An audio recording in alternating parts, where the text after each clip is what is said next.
this life. But don't be like that. Don't waste your life. Huh? Don't spend your time on trivia. Huh? But engage everything that you have, in whatever condition of life you are, in Krishna's service. And that will give the highest benediction, the highest result. So invest your time and your energy and your possessions and your relationships and everything that you have available in Krishna's service, and you won't be a loser. I can promise that. And I'm the example. I'm just an ordinary person. But somehow or other, I engaged in this process my whole life. And as a result, now at the end of the life, I'm feeling very successful, very relaxed. I'm really happy. And I'm happy that I made this decision a long time ago. I have no regrets, even though there were difficulties. I mean, there were really, really severe difficulties at times. But by Krishna's mercy, all those difficulties, one by one, were surmounted.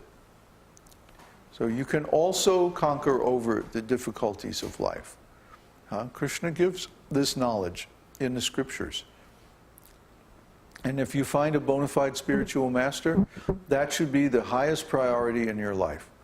To serve and satisfy your spiritual master. If he's a bona fide spiritual master, he's not going to exploit you. He's not going to cheat you. But he's going to guide you to the highest perfection. So this is the real purpose of human life. And this is the knowledge of the esoteric teaching. Hare Krishna. So, are there any questions? Give the mic, please.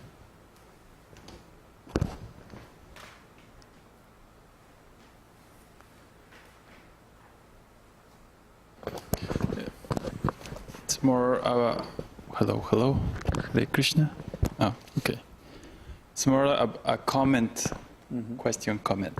The word dhira means sober. And then it's very interesting to see words like dhira lalita, which seem completely opposite. It's like sober, funny sober, or things like that. Yeah. And this is one of the things I learned in a dream, actually, where I had a spiritual dream, and I experienced this kind of feeling which seems to be opposite. It's very hard to explain. And it's amazing that Sanskrit has the words for that. Well, it's like we put in sweet rice, we put a little black pepper. So sometimes opposite things, or in Chinese food you have sweet and sour sauce. Some people really like it, like kanai. So, noodles with sweet and sour sauce, oh boy, a little dash of mustard. So when we encounter these things in Krishna consciousness, we have to understand them by analysis of rasa. That's why we're studying this rasa tattva. There's a wonderful verse that the sweetness of Krishna's holy name is sweeter than the sweetest mango. But at the same time, this holy name, the effect of the holy name, defeats the fresh and severe poison of the snake. So this is contradictory. Seems contradictory. How is it? How is it possible, that to compare the holy name and the effect of the holy simultaneously with the sweetest mango and with the snake bite? You say, well, you just have to experience it, and then you know that on the one hand you feel stunned, and you feel like you can't express the feeling that you have. It's so great and so absolutely transcendental to anything that you have ever experienced before. Oh, we had a nice conversation about this during the feast. We started talking about what is really the meaning of the word transcendental. Remember? And basically we were saying that the meaning of transcendental is when something has a higher number of dimensions than the things that make it up. Right? It's like sometimes, you know, people take paper. There's a whole art form called papercraft, where people take paper, which is basically two-dimensional, right? And they fold it in different ways, and they put it together, and they make models and stuff out of it. And some of these are quite ingenious, like origami and like that. But the idea is, paper is simply two-dimensional, but because it's put into a certain form, it assumes three-dimensional shape. Right? This is a very crude example. But in devotional service, we have the experience that simply chanting a mantra, which is a verbal formulation that can be understood by anybody, even a child can chant the mantra very easily.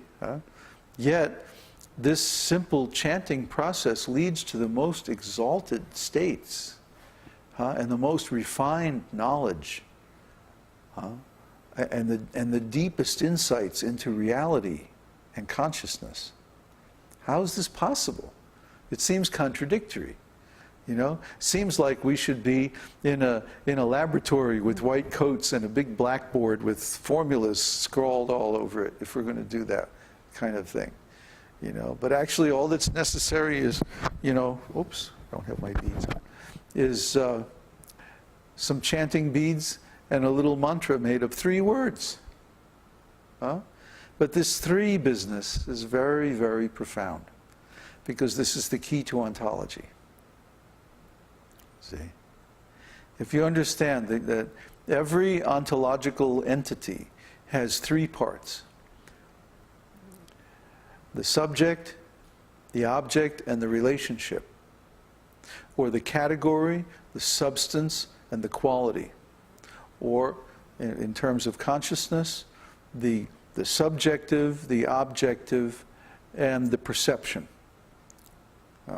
and so on and so on and so on. You'll find that every object that has real existence, like the soul or Kṛṣṇa or any spiritual experience or like that, will have these same 3. Like the sentence has a subject, an object, and a verb. It's not an accident. It has to do with the nature of reality. See, at some very, very deep level, the nature of reality is triune. You see? It has 3 aspects, and these 3 aspects multiply fractally throughout the whole reality. Therefore, Kṛṣṇa is sometimes called Trinath. That's one of his names. The Lord of Threes, or the Lord of this triple nature. In fact, even in the science of ontology itself, every ontological entity is called a triple. So if you have a database of ontological facts, ontological objects, it's called a triple store.